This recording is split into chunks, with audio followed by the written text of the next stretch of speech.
Hi, everybody. I am back to talk about another book that I listened to this summer. I do enjoy audiobooks a lot, and I'm grateful that Sora has a lot of audiobooks because it's just awesome to be able to listen to a great book while you're doing another activity. It's like exercising, or maybe there's something that you need to, like folding laundry or some other kind of task that you have to do, and you can just add an audiobook to make it more interesting.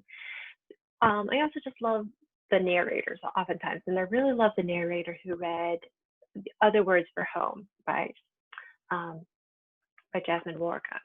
This is a story that takes place during the Syrian civil war, and I'm going to this page now so that you can see there's a lot of information about the Syrian civil war, and it says that it started in 2011. It continues today, so it's an ongoing problem with the war going on there. A lot of people in Syria, which was always a very peaceful, civilized country, are now feeling endangered and trying to escape the country. And so that is one of the storylines of Other Words for Home. So I'm going to skip to chapter 6, I believe, that kind of where the story started kind of picking up a little bit. I am walking down by the shore with my favorite person in the world, my older brother, Isa. We are strolling down the stretch of beach that is open to everyone. Only people who, like Isa and me, have always lived here walk on this beach.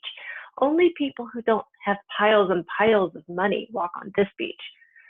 Soon, we will be able to walk anywhere we want, Isa says. Things are going to change. I follow his eyes to the other side of the beach, where there are plush white chairs shaped by white and blue canopies. The chairs sit empty, but they are not open. The salty wind is whipping through Isa's dark hair, and he is wearing his serious face. His serious face is new. Isa used to love to sing American pop songs with me and Fatima at the top of his lungs.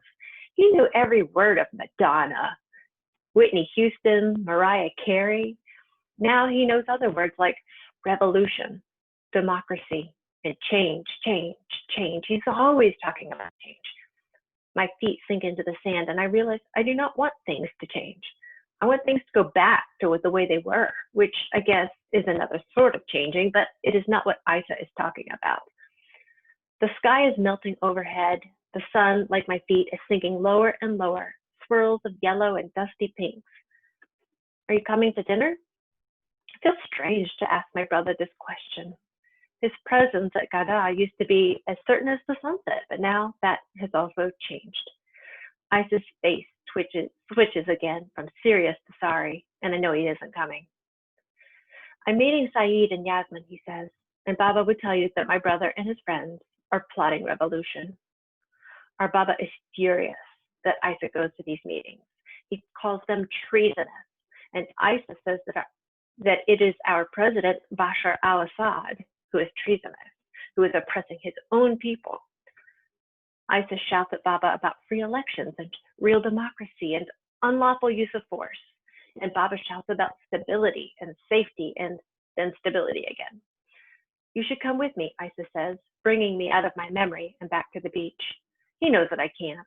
I am not like Isa. I am good at taking an extra piece of bread at Gada, at talking too loud and too quickly about American movie stars. I am not good at defying Baba. You should care about our country too, he says. I do, I say, but what I mean is that I care about my brother and my Baba and my mama, and I just want to live in a country where we can all have dinner again without shouting about our president or rebels and revolution. So as the story goes on, the character goes, her family, I should say her mom, they moved to the United States. They are able to get approved to live with her mom's brother, and so she now is an Syrian American living in the United States. So there's a couple different things going on. She's really worried about what's going on back at home. She's very worried about her father, who stayed behind to tend to his business at home in Syria.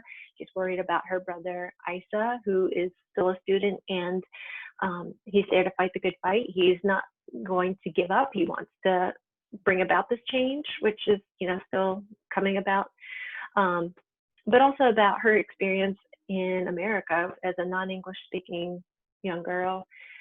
And her ESL class is her favorite class because there are students there who come from many different countries and are all learning English at the same time.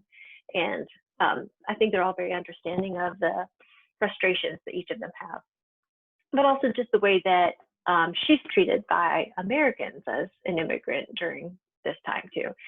I recommend this book for fifth grade and up. I think it's really intended as like a middle school book for middle grade fiction, but I think it would be entirely appropriate for fifth graders to read it, especially if you are interested in learning about other perspectives and events going on around the world and want to become more of a global citizen. So that's today's book review, and I encourage you to read it or read anything that you can find on Sora. As I mentioned, I did check that one out on Sora. It's available both as a book that you can read to yourself or as an audiobook. All right, bye.